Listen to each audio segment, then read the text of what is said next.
Yeah. I punished myself, right? Like I hated myself so much that I had these disorders, right? Like these addictions to how small I could get, how much, the drinking got out of control with my addiction to it, right? But it was all negative coping, really. Yeah. It's I didn't love myself, so I negatively coped. And then when I did get sober, my coping, and I was thinking about it yesterday, knowing I was coming on here today, I think I was almost conditioned that like you did this, so you suffer the consequences. Welcome to another episode of Kaizen Cast. Small steps, big changes. Today's guest is Theresa Coughlin.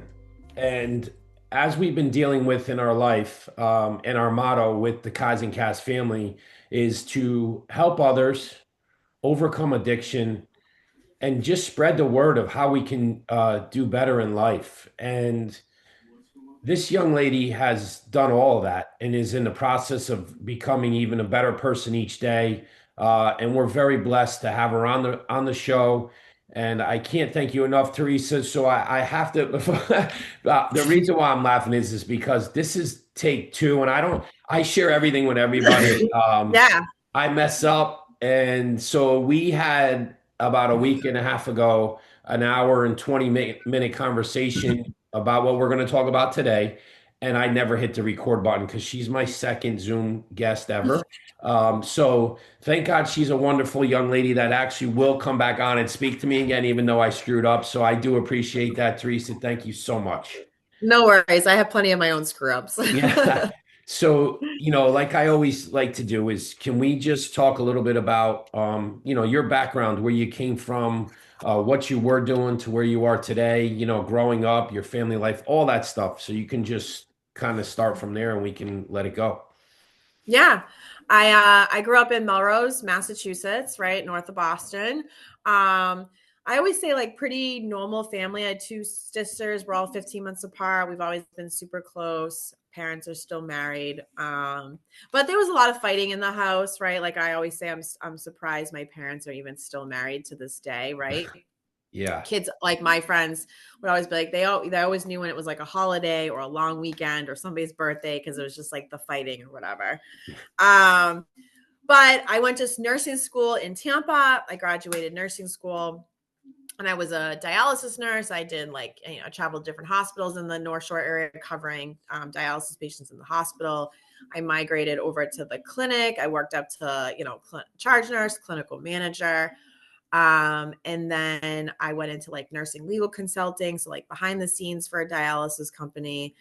And then I kind of topped off my nursing career with hospice. I was working for Care Dimensions doing hospice palliative care. And then, within my journey, right, I graduated nursing school weighing 89 pounds. I had a severe eating disorder, which is like lack of confidence, lack of self-esteem, lack of self-worth, right? And the drinking had progressively gotten worse. And I always say too, looking back at it, the drinking saved me in college because that was like the only thing I was doing to consume any type of calories. Yeah. Yeah. I relate to everything you're saying. Obviously, not the eating disorder, but the drink, like I had an opioid addiction and about that, we've spoken about off air, 8 straight years, but I quit that. And then my drinking didn't stop until 4 years later, 16 to 2020, because if I quit drinking and opioids, I would have been dead. So Yeah. I find it's funny how you say that the drinking kept you alive. The drinking kept me alive in a weird way until I was ready to stop. So I totally understand. Yeah. So it goes back to that, like things work until they don't work. Right. And now that I've been tapping into my actual recovery. So part of my, a big part of my story is, with drinking, it ruined my life. Like I was climbing that nursing career ladder, and just burning myself to the ground behind the scenes. My perception is I ruined my marriage. I got divorced. I got into a relationship with somebody I shouldn't have gotten into a relationship with that didn't turn out very good. I ended up hitting my rock bottom in October of 2017. And it was pretty much like, you have two choices. You keep doing this and live this miserable life and make these terrible decisions that could probably cost you your life, I was whether going it to was say a die at a young age. Yep. yeah, whether Yeah. it was the decisions or my own decision to take myself out of the game, because that was very Mm. much on the table for a very long time that I Wow. struggled with. Yeah. Uh, so I got sober, right? And I never went to meetings. I went to one, back in 2021. It just didn't feel good for me. And looking back, I think part of it was the stigma of meetings, and part of it was a lot of it was not feeling deserving of help. And I, God, so much. Go ahead. yeah, no, I so I feel the same. I feel the energy because the same exact thing happened to me. I went, I had gambling. I have every addiction you can possibly imagine. So, like, if Oh, you me allow too. me to be involved in it all, like, if it doesn't matter. So, gambling was one when I was in college, and I would go to these GA meetings, and I'm like, don't feel right here, but I wasn't in the right mindset. And same thing. I never went to AA meetings, never went to NA meetings. I quit on my own, like you did. So I totally relate. And I think it's also our mindset, how we are as people. Um, 100%. I yeah, punished myself. Right? Like I hated myself so much that I had these disorders, right? Like these addictions to how small I could get, how much, the drinking got out of control with my addiction to it, right? But it was all negative coping, really. yeah, It's I didn't love myself, so I negatively coped. And then when I did get sober, my coping, and I was thinking about it yesterday, knowing I was coming on here today, I think I was almost conditioned that like you did this, so you suffer the consequences. And yeah, that's how I've lived my sobriety. Is even I remember like a couple years, 2 years into my sobriety, there was another kind of life altering situation, and I just thought, well, you did this to yourself from all this other things, like you caused this. So like it was almost like the punishment. Sobriety to me obviously was freedom from substance, yeah, but it wasn't freedom from punishing myself. I treated sobriety like almost as a punishment to like, now you got to deal with these things and not have anything to numb it and feel the feels, girl. Right. yeah. It's so funny Uh, you say that because one of my dad's lines, who I think you also know, I lost my dad on my birthday, March 1st, 2008, to lung cancer. But one of the things that he used to say is this you made this bed, you lie in it. And that's mhm. like one of the things I remember when I was quitting opioids. It was like, okay, I know this is going to be the roughest road, and I did it all by myself. Like there was no Yeah. help. And I remember it was going to be hell, and it was something. And I don't looking back on it, like you said, I don't know if I could have, the help would have helped me from other people at that point because I had to go through it. Like I had to feel it. Like you said, we did most things. Because isn't it funny? I feel like we're very similar in many ways. That I'm sure you had a ton of friends. Oh yeah. Everybody loved hanging around with you, but on the inside, we hated Yeah. ourselves, and we were masking the pain and never got to the root cause of the problem.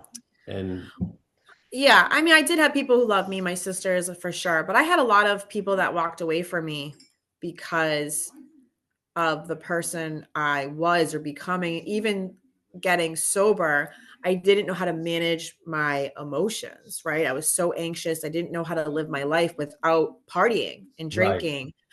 And even too, I remember, I'm a few years sober, for at least 4 years sober, and I started my business and I started, so once I got sober was really, I tried to work on myself before then, but nothing was really kind of like clicking. Everything turned into like an even more addiction, whether, I was getting more addicted to the gym in a non-healthy way. I was more addicted to like, I was never good enough in the gym unless I hit certain numbers. Like there was no joy for me at all.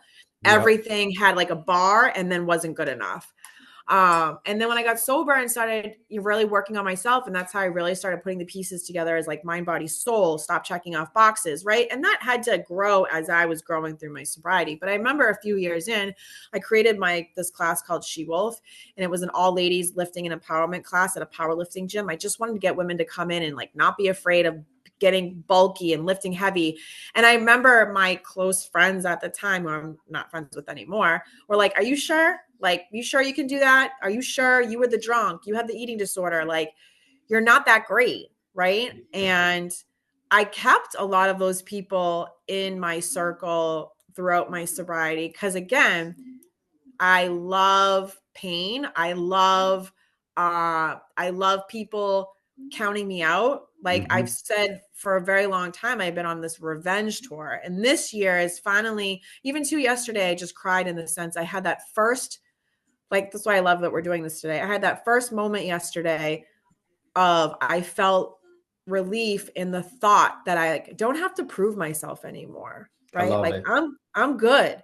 And Yeah. people, not everybody's going to agree. Not everybody's going to want Nope. to work with me. I'm not going to be everybody's cup of tea, but God, I've done a good job of building myself, building my business, being genuine, authentic, vulnerable. And uh, everything works till it doesn't. And it worked for me off of that revenge, right? Proving myself, but it's exhausting. And I'm happy to make that shift of like letting that part go so I can develop this more peaceful me, right? And I think It's that's where I get beautiful. at, like, so I just started like with my journey or whatever, right? I stumbled upon meetings last year because I was in bodybuilding prep and I was crawling out of my skin, and I found a meeting. And it was the first time I was like, oh my God, I feel like they're saying like the things that they're saying actually make sense for the first time with how I was feeling. So this year I've gotten a sponsor. I'm working the big book. I'm working the step work. So that's been super solidifying to my direction of like wanting to still be a bad bitch, but I don't have to be burning things to the ground and burning myself to the ground to do that. And So it's also taught you balance. Like I talk about this a 100%. lot. Like I'm the same way. If we're gonna do something, we're gonna go 110%. Like I do the same thing in the gym now. I work, but there's two things that I always think about. It's balance and being goal oriented as we are since I was a little kid, playing baseball, playing sports, got to win championships, got to make the most money, got to, you got to hit these goals. But I never enjoyed living in the moment. Like I'd hit these goals and be like, okay, check the box, like you said, on to the Yeah. next thing, right? And then we go, but we never take a minute to say, wow, that was pretty impressive. But Yeah. now you're doing it because I can hear it in your voice because I'm doing the same thing. I'm walking this journey pretty much the same way you are. Yeah. And I'm not perfect at it every day. Trust me, I have my days where I'm like, good Lord. But Yeah. I do see myself making changes like you are and feeling comfortable with the fact. And I'll share this with you. Um, I did a short yesterday and it was something about perseverance, right? And it happened to do with the fact that my truck broke down and it got towed to a dealership, and the guy now is trying to scam me out of money. So, like, he's lying to me and he's trying to take money from me, and it had Yeah. upset me. It gave me anxiety.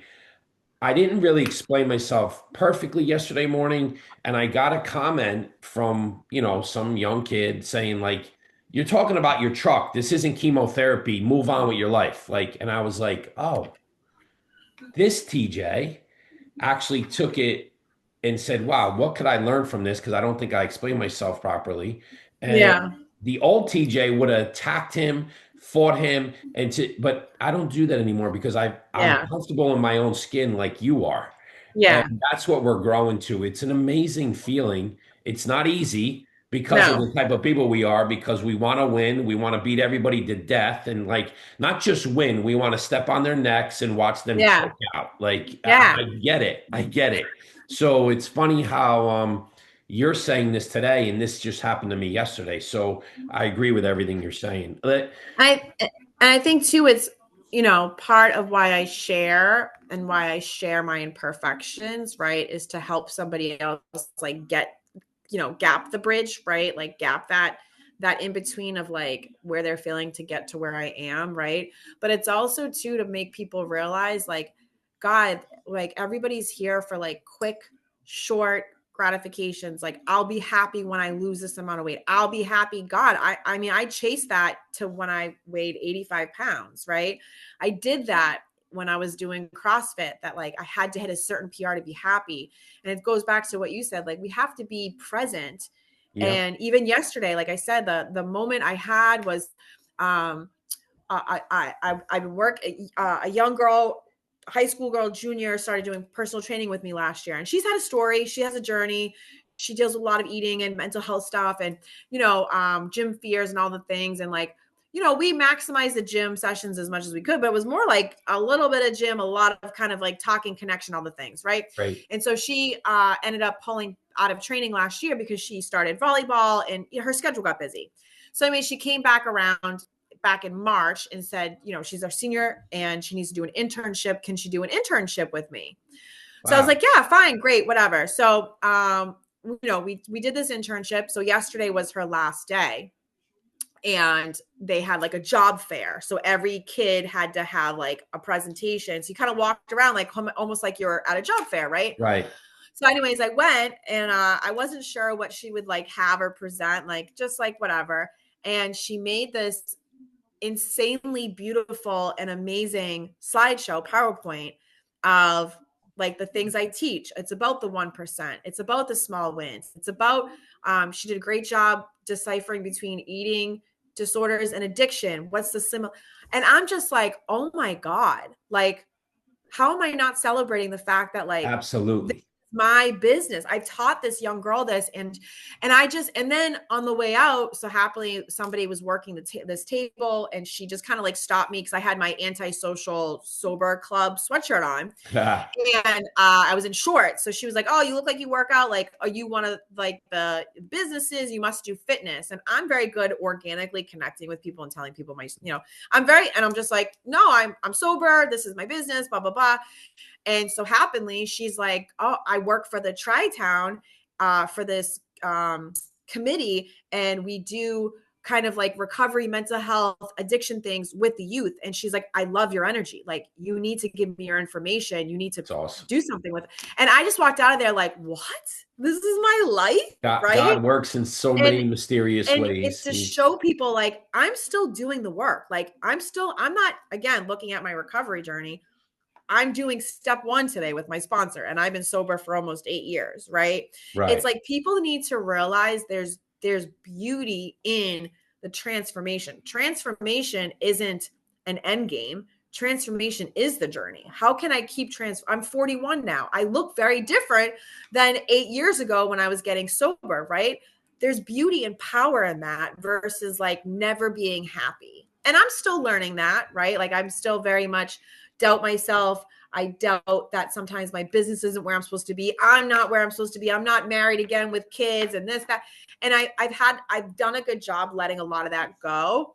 I have other difficulties with like like being a businesswoman and that kind of stuff, but like, it's all part of the process. It's all part of Absolutely. learning and growing and becoming better and I, having, again, as a nurse, it's better quality of life versus checking off the boxes. I agree.